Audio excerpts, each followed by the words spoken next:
senhores passageiros, eu vos saúdo a todos com a paz do Senhor. Meus queridos, não mereço a atenção de vós outros, logo reconheço. Mas a Bíblia nos diz quem é de Deus, com alegria escuta a sua palavra. João 8 e versículo 47. Jesus ele disse, conhecereis a verdade e ela vos libertará. João 8 e 32. Se o Filho do Homem libertar, verdadeiramente sereis livres. João 8 e 36. Jesus ele disse, eu sou o caminho, a verdade e a vida. Artigo definido. Ninguém vem ao Pai que está nos céus, senão por mim. João 14, o verso 6. Meus amados, estamos vivendo os últimos segundos nesta terra. Não muito longe de nossos dias, vai haver o maior acontecimento de todos os tempos, o arrebatamento da igreja. A igreja com muita pressa será arrancada desta terra. E eu agradeço a Deus, porque este dia se aproxima velozmente. Meus queridos, não é fácil. Nós sabemos que o mundo, ele está de uma forma estarrecedora.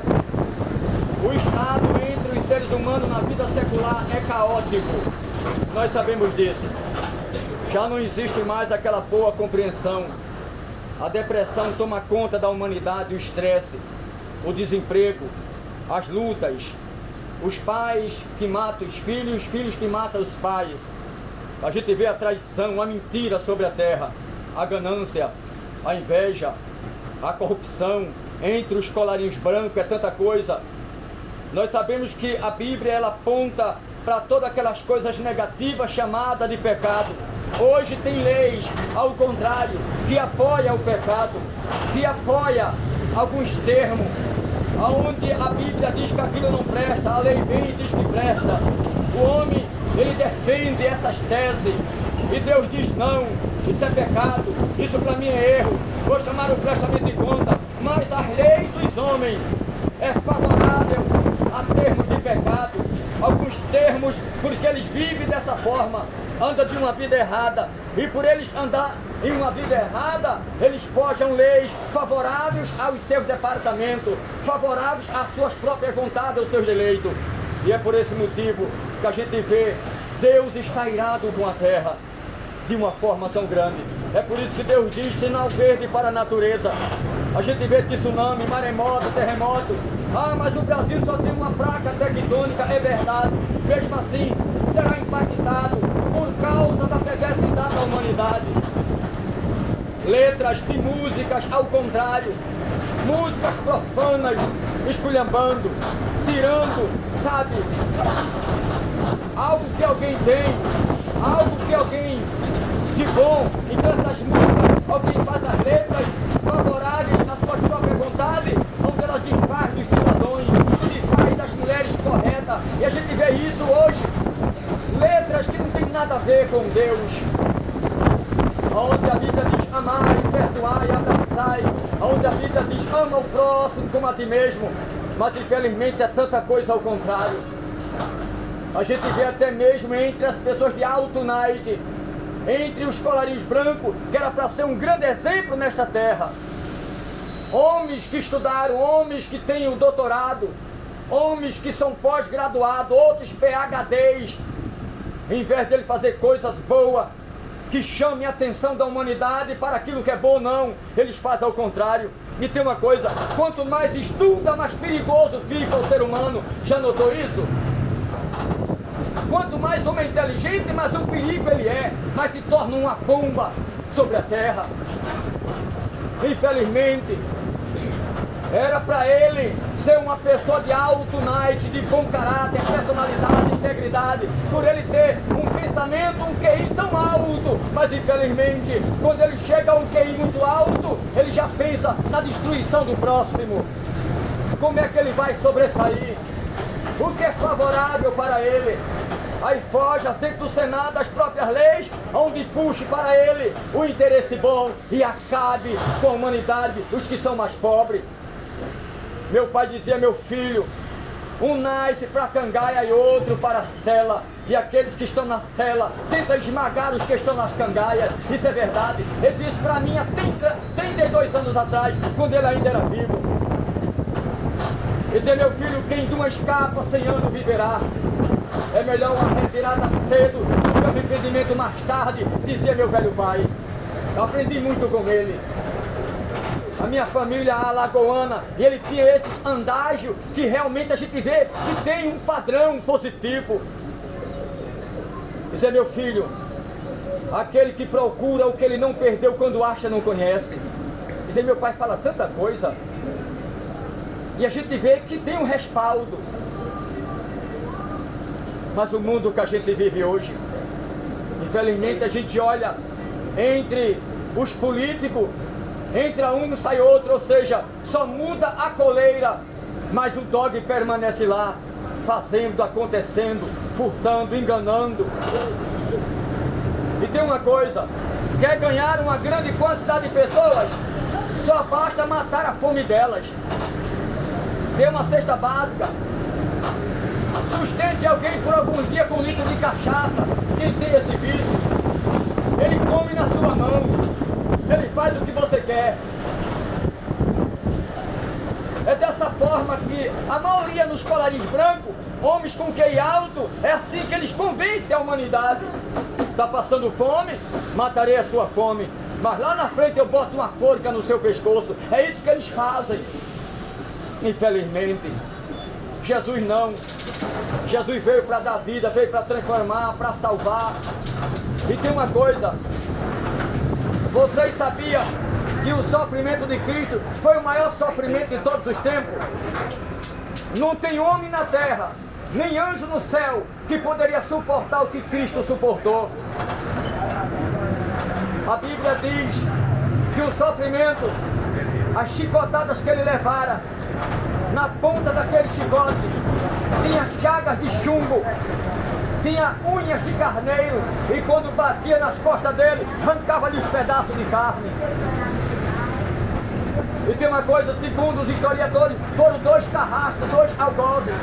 Era um mais baixo e outro mais alto. O mais baixo batia nas partes das costelas, ele pendurado, amarrado em um tronco, acorrentado. E o mais alto, quando batia, o chicote passava de um lado do corpo para o outro, que alcançava ali o seu peito. Quando ele puxava aquele chicote, tinha pedaço de carne.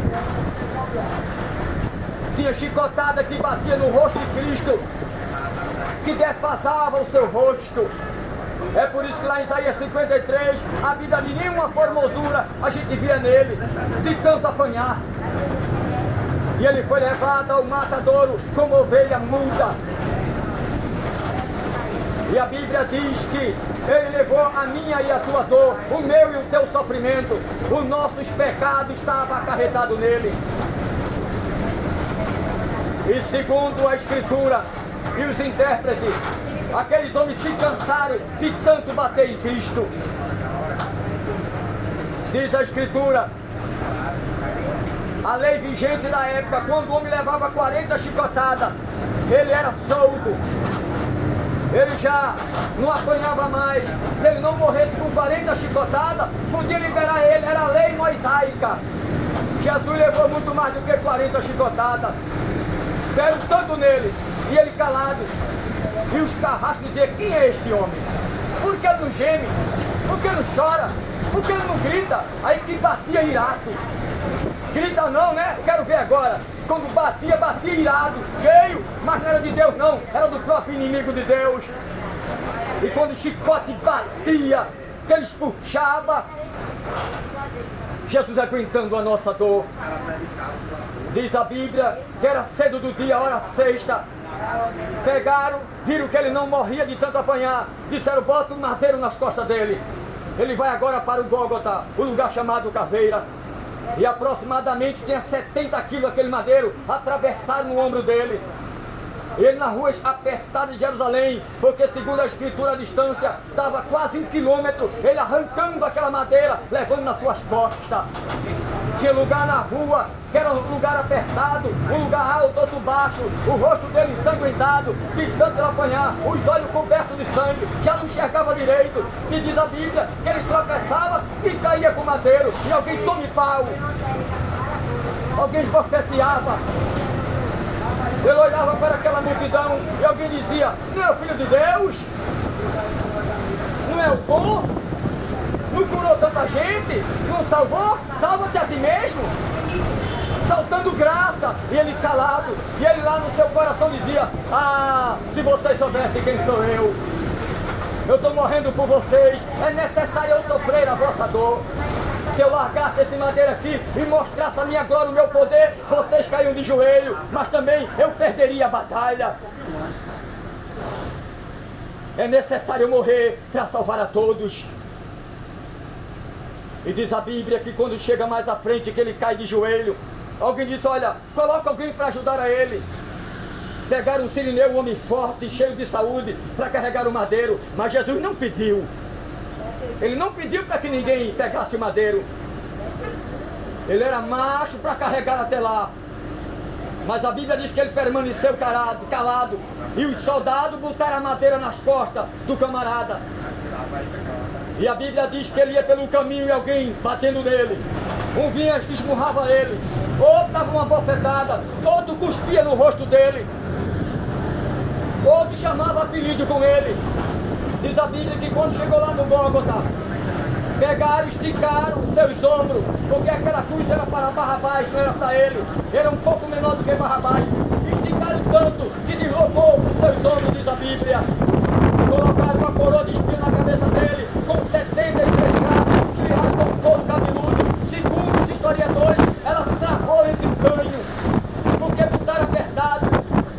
Quando pregaram os seus pulsos, os pregos tinham em torno de 13 a 18 centímetros para poder ultrapassar até chegar à madeira. E o seu pé em cima do outro, aquele cravo, segundo os historiadores, tinha 18 centímetros para poder ultrapassar os dois pés e acertar a madeira. E Jesus calado, já quase não tinha sangue, já tinha perdido em torno de 5 a 6 litros de sangue, só tinha um restinho do sangue. Alguém pegou e empurrou uma lança, depois que botaram ele no madeiro pregado. E tem uma coisa, tinha um calço na madeira, onde aquelas pessoas que eram ali pregados, colocavam como que um descanso. O dele tiraram de toda maldade, diz os intérpretes. Ele foi pregado puro no osso dele, aquele prego na madeira. E Jesus calado. E quando o impulso da madeira cai dentro do buraco, ele pregado, rasgou do meio do pulso até a palma da mão, ele calado. E ele tinha uma coisa, não podia encostar a cabeça na madeira por causa da coroa de espinho. Quando ele encostava a cabeça, ela entrava, doía, ele não poderia encostar a cabeça, ele mantinha a cabeça baixa, imagine a dor, já não poderia respirar bem, porque foi contraído os seus músculos, o seu organismo, os seus pulmões já não tinha mais como ele respirar bem, por causa de tanto apanhar, machucado, o sangue pisado por dentro que restara. E alguém empurra uma lança que sai do outro lado das suas costelas. E Jesus, com muita dificuldade, ele disse: Pai, perdoa, que eles não sabem o que fazem. E alguém diz, ele fala com Elias. Outro veio com a espada e o transpassou. Já não tinha mais sangue, saía somente água. E ele disse: Deus meu, por que me desamparaste? A Bíblia diz que ele estava com tanto pecado da humanidade em cima dele, colado nele, que Deus já não poderia olhar para ele como filho. Deus via o pecado do mundo inteiro nas costas do filho dele e nos seus ombros. Diz a Bíblia que a última palavra ele disse: Pai, na tua mão entrego o meu espírito. E a Bíblia diz que o sol não deu a sua luz. Se alguém aqui quer ser uma nova criatura, quer entregar a vida para Jesus, não deixe para amanhã o que você pode fazer na tarde deste dia. Já quero aqui mandar um abraço para os internautas, que eu estou aqui, eu sei que alguém está anotando o telefone na minha mão, é porque eu gravo para o YouTube. E se alguém aqui sentir de Deus, quiser se inscrever lá no YouTube, Pastor Marcelo Silva, eu agradeço para a glória de Deus. São quase 500 vídeos gravados. Não só aqui, mas em Toritama, Santa Cruz do Capibaribe, em vários lugares dentro do estado de Pernambuco. Já está fazendo 29 anos que eu prego esta palavra. Quero mandar um abraço para todos aqueles que estão nas capitais do Brasil, como também no Paraguai e até em Portugal, que tem seguido este canal para a glória de Deus. Meus queridos, o sofrimento de Cristo foi grande, mas contudo ele venceu. Diz a Bíblia que quando ele deu o brado na cruz, ele desceu à profundidade da terra, e ele levou cativo um cativeiro. Ele disse: morte, cadê os teus aguilhões? E diz a Bíblia que ele pregou para aqueles que morreram na época do dilúvio, na época de Sodoma e Gomorra. E a Bíblia diz que ele levou consigo aquele cativeiro. E diz a Bíblia que corpo de santo ressurgiu quando ele deu brado na cruz, que desceu às profundidades mais baixas da terra. Segundo Pedro, ele passou 3 dias lá no seio da terra, pregando aos espíritos, naquele lugar de tormento, onde diz a Bíblia que as pessoas vão para lá quando não quer nada com Deus. E Jesus fez uma grande obra, porque aquelas almas estavam cativas, segundo a Escritura, em um cativeiro, porque morreu na época que não tinha conhecido a Cristo nosso Senhor. E a Bíblia diz que Jesus, ele ressuscitou dos mortos, e é Senhor dos vivos e dos mortos. E diz a Bíblia que ele domina o reino do céu, o reino na terra. Ele domina o fogo, a água, o ouro, a prata, o bronze. Ele domina o reino mineral, o reino vegetal, o reino animal. Ele é o Senhor de todas as coisas. E se alguém aqui nesta tarde quer entregar a sua vida para Ele, não deixe para amanhã o que você pode fazer hoje. Hoje é segunda-feira, se eu não me engano, hoje é 27 de março de 2023. O que vem aí no Brasil na brincadeira. Deus já determinou sinal verde para a natureza. Grande é o aperto na terra. Muitos correrão para as congregações do justo para entregar a vida para Jesus, porque não vai aguentar o que vai vir. Deus vai dar um abalo do outro lado, entre as pragas tectônicas, e ainda que o Brasil só tem uma, essa será impactada, e tem lugar no Brasil que vai trincar, tem lugar no Brasil que vai desmoronar prédio. Guarda esta palavra, casas, e até algum shopping não vai aguentar o que vai vir aí. E saberá que esta palavra tem peso, que eu não falo ela em vão, mas determinada por Deus nosso Senhor. Guarde o peso desta palavra e veja o cumprimento dela. Que Deus ele guarde nós brasileiros, as nossas famílias, os nossos lares, porque serão impactados em muitos lugares. O povo está brincando, achando que Deus é um qualquer. Deus dá corda, mas ele puxa a corda e já está puxando. Que Deus abençoe a cada um de vocês. Agradeço o amor de vocês, o carinho e a vossa compreensão. Não esqueça que Jesus é o caminho, a verdade e a vida. Entrega a tua vida para Cristo, confia nele e Ele tudo fará. Que Deus abençoe a cada um de vocês. Agradeço em nome de Jesus, o Eterno. Se sentirem de Deus, Pastor Marcelo Silva no YouTube. Está lá, Pastor Marcelo Silva. Você bota PR Marcelo Silva. Porque se botar Marcelo Silva é tanto Marcelo Silva. Mas quando bota PR, já entra os trabalhos todinho. Alta Sé. Tem também nos 4 cantos de Olinda. Tem lá no Pontal. Tem trabalho gravado no Mercado São José, Tantas Barreto, Largo da Encruzilhada, Largo de Bibiribe, como também Água Fria. São muitos lugares. Que Deus abençoe a todos em nome de Jesus o Eterno.